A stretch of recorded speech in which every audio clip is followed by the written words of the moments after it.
have to explain that. They get a triple pick. You have to pick for the pick. Now it's on the floor.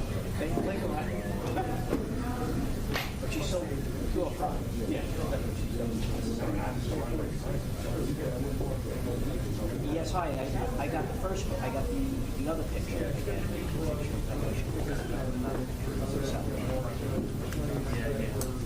Yeah, right. Oh, I'm sorry. Sorry. Yeah, no, she was trying to send me a picture of herself.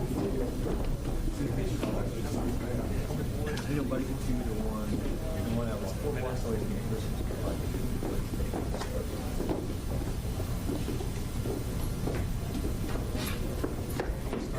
Yeah, no, I don't. I mean, I have the one of but I don't have the one of tomorrow.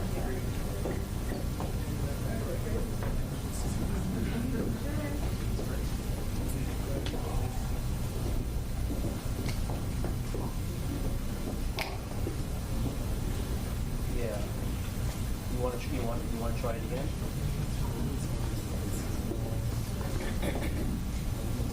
Just what you said. You know, you click on the picture and you hit the text symbol and then type in the number you can send it.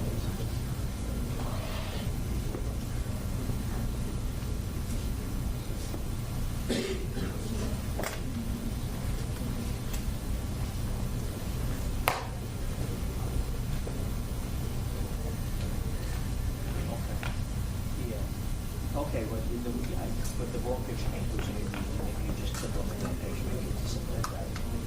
Guys, heads up. Just the one, actually, I got one, I'm not doing the press conference, I believe I'm doing it.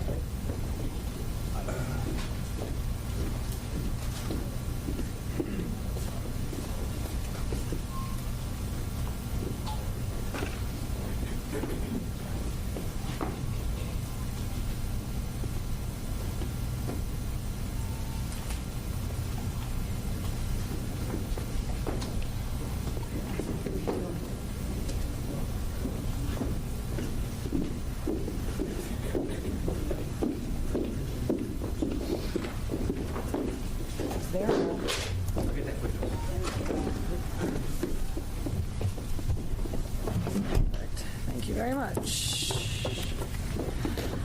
Good morning, everyone.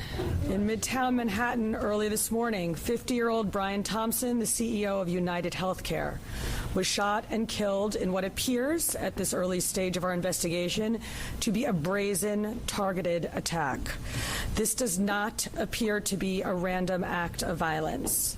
The victim was in New York City to speak at an investor conference. It appears the suspect was lying in wait for several minutes. And as the victim was walking to the conference hotel, the suspect approached from behind and fired several rounds, striking the victim at least once in the back and at least once in the right calf. Many people passed the suspect, but he appeared to wait for his intended target. The suspect fled, first on foot, then on an e-bike, and was last seen in Central Park on Center Drive early this morning. The victim was removed to Roosevelt Hospital, where he was pronounced. We've been in touch with his family, his friends, and his colleagues, and they are very much in our thoughts and prayers at this hour.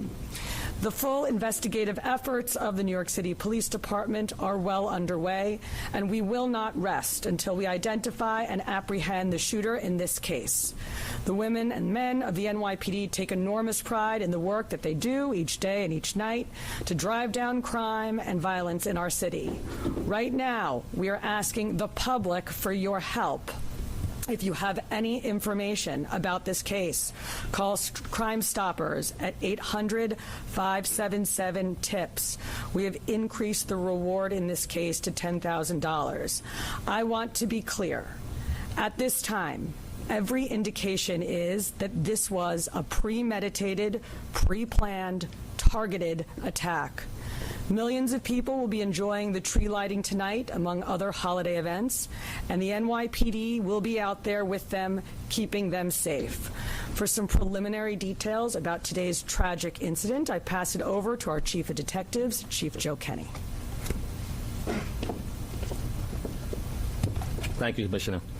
The information I'm about to give you is preliminary, as our investigation is continuing. This morning at 6:46 a.m., patrol officers from Midtown North Precinct responded to a 911 call of a person shot in front of the Hilton Hotel located at 1335 Avenue of the Americas. This is between West 53rd Street and West 54th Street. At 6:48 a.m., officers arrive and find the victim, Brian R. Thompson, a 50-year-old male, on the sidewalk in front of the Hilton with gunshot wounds to his back and leg. Mr. Thompson was removed by EMS to Roosevelt Hospital, where he was pronounced dead at 7:12 a.m. Mr. Thompson is the CEO of UnitedHealthcare and resides in Minnesota. Detectives from Night Watch, Midtown North Detective Squad, and Manhattan South Homicide responded to the scene and began their investigation. What we know is that the shooter arrived at the location on foot about 5 minutes prior to the victim's arrival. He stands alongside the building line as numerous other people and pedestrians pass him by. From video, we see at 6:44 a.m. the victim is walking alone towards the Hilton after exiting his hotel across the street. We believe the victim was headed to the Hilton Hotel to attend the United Health Group Investors Conference that was scheduled to start at 8 a.m. The shooter appears to be a light-skinned male. He's wearing a light brown or cream-colored jacket, a black face mask, black and white sneakers, and a very distinctive gray backpack.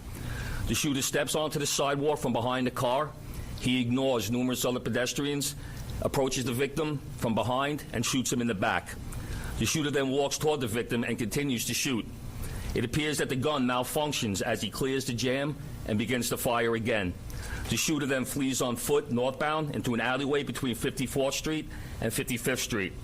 Once at West 55th Street, the shooter continues to walk westbound on Avenue of the Americas, where he gets onto an electric e-city bike and rides northbound on the Avenue of Americas towards Central Park, where at 6:48 a.m. we have the shooter riding this bike into Central Park at Center Drive. At the scene, we recover 3 live 9mm rounds and 3 discharged 9mm shell casings. The motive for this murder currently is unknown, but based on the evidence we have so far, it does appear that the victim was specifically targeted, but at this point we do not know why. This does not appear to be a random act of violence. We are seeking information from the public to help identify the shooter. As the Commissioner said, we have upped the reward up to $10,000 for information. You're urged to contact Crime Stoppers at 1-800-577-TIPS. All information will be kept anonymous. Thank you very much. All right, well, we're going to open up to a couple of questions. We're going to start off with Shimon, CNN. So it's about an hour and 20 minutes before the start of the conference. Is there any indication that he was going to meet someone? Because it's pretty early. Is he on his way to meet someone there at the conference? He leaves the hotel dressed like he's going to be attending the conference. We're working with his co-workers and other people that he planned on attending the conference with to get that information. But as of right now, he's in charge of the conference, so we believe he was getting there to help set up. And then just the city bike, if I may.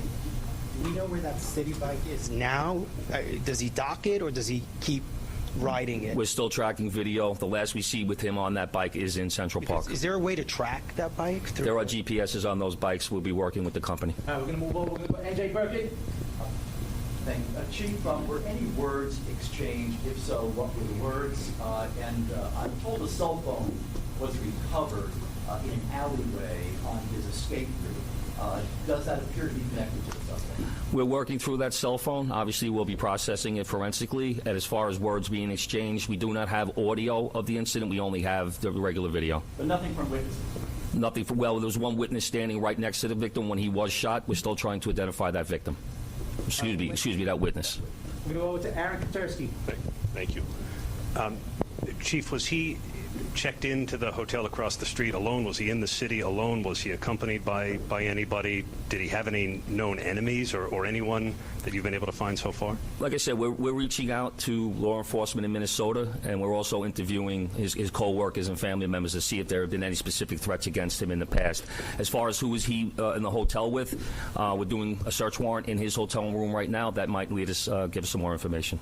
All right, we're going to go over to Dean Moses. A couple of questions. One, based on the surveillance you've seen of this individual, do you feel like he's professional? You mentioned that he did the bullets valve. Do you feel like this was a professional individual who took this man's life? And also, will it affect in any way the tree life tonight? I'll answer the part about whether or not he's a professional. That, we have no way of knowing that. From watching the video, it does seem that he's proficient in the use of firearms, as he was able to clear the malfunctions pretty quickly. But as far as the tree lighting, I'll leave that to Chief Madrick. Yes. Good morning, Dean. Just really quick, this incident will not affect the tree lighting. The tree lighting is slated to start at 7 p.m. The show, the actual lighting of the tree, will be close to 10 o'clock, actually 9:55 p.m. We will have a massive police presence out there around Rockefeller Center from 52nd Street all the way down to 47th Street. We will have plainclothes out there, a plainclothes detail out there. We will have our CRC assets, our Strategic Response Group assets. We will have our Intel division out there, a lot of assets out there to make sure people can come out and have a good time. And we're going to have additional police officers in the subways as well, so people can take mass transit to make it easier to travel into the city and enjoy the tree.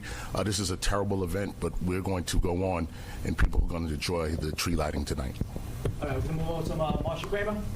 I wonder if you could tell me, the mayor said that there was evidence recovered at the scene that would indicate that this was not a random event. I wonder if you could tell me what that evidence was. And by looking at the gun, it appears that there's a silencer on the gun.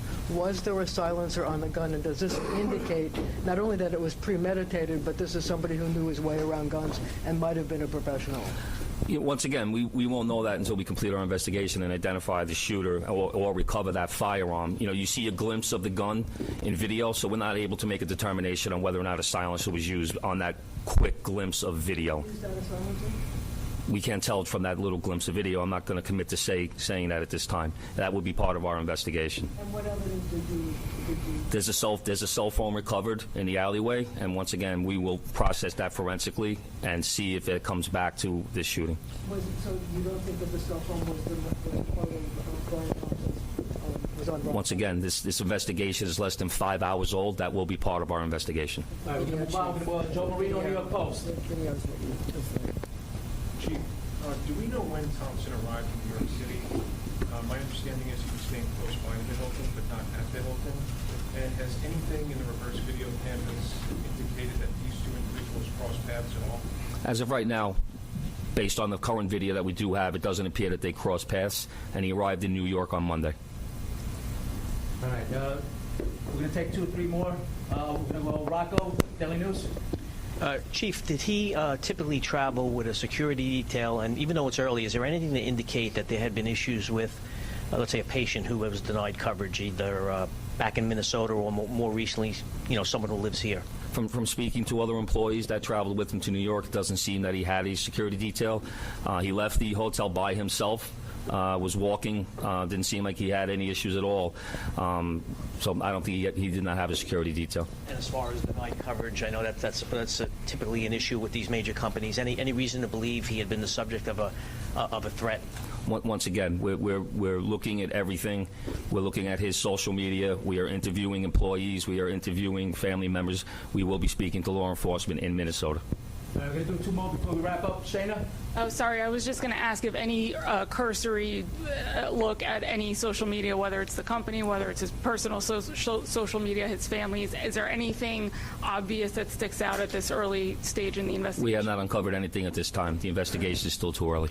We're going to go last question over here with Jake. How's it going?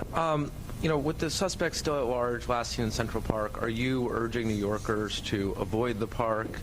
Is the NYPD deploying its drones? I know they recently started doing that in the park. And then also I was wondering, is there any indication when he gets this city bike that he's a city bike member? Like sometimes if you're not a member, you can pay to use it. I don't know if you're able to tell on surveillance. The chief of detectives will answer the part about the city bike.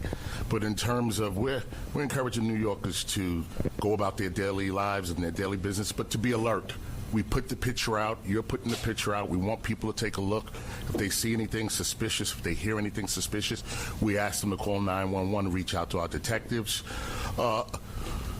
With an incident like this, of course, we put a heavy deployment into Manhattan. We put additional resources out. We have the drones up. We have aviation out.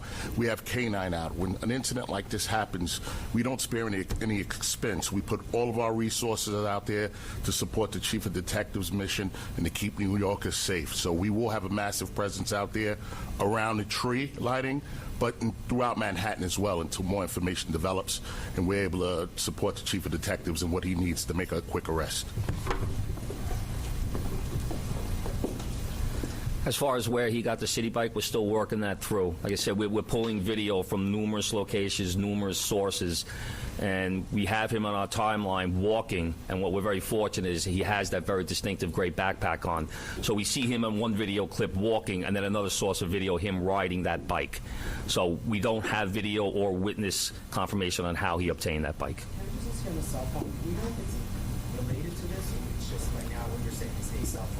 A cell phone was recovered. We will confirm that later on down if we, do our forensic examination. Thank you, everyone. This concludes our press conference. Thank you for your time and attention.